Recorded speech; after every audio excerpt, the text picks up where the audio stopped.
mudane guddoomiye golaha sharafta leh waxaan rabaa inaan halkan wax yar aan ka xuso isdul taago gobolka banaadir. annagu aqaladu waxay leeyihiin hawshooday leeyihiin aragtidooday leeyihiin weliba aqalka sare waa u mahad celinaynaa aragtida ay ka lahaayeen. waxaan qabnaa golaha aqalka sare madaxweyneedkiisa labaad inuu matalaad ku yeesho aqalka sare matalaad ku yeesho gobolka banaadir.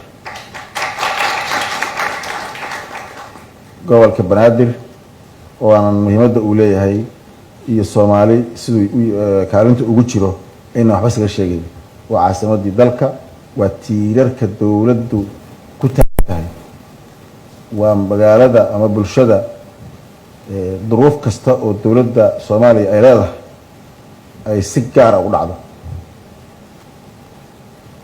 waa shacab ballaaran oo u baahan inay yeeshaan ama ku yeeshaan golahan madaxweyneedkiisa labaad matalaad.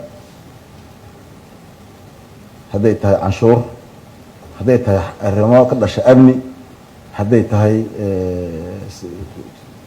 si kale oo ay dawladdu ugu tiirsan tahay, wuxuu u yahay halbowle uu caasimadani ay uga duwan tahay dalka intiisa kale,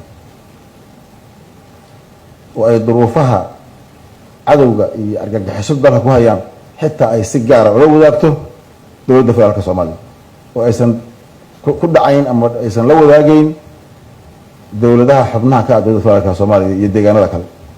sidaa darteed waan ku kalsoonahay inaad dadaalkiina iyo hawshiina ku biirisaan, xil gaaran la iska saaro.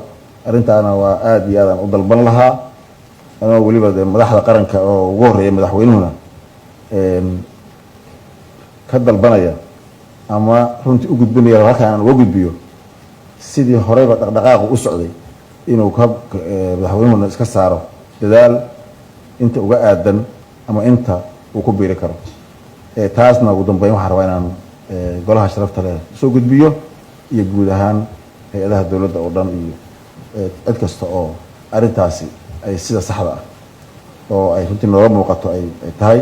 ku dheeraan maayo intaa ka badan, in ka badan 3 milyan oo qof kuma le matalaad aqalkan sharafta badan. waa hawsheeda waxay leedahay aragtiyada gaarka ah leedahay. taana cidna ugamana duwani waan u aaminsanahay ay tahay xilna wada saaran iyo mas-uuliyad ay tahay inaan wada gudano.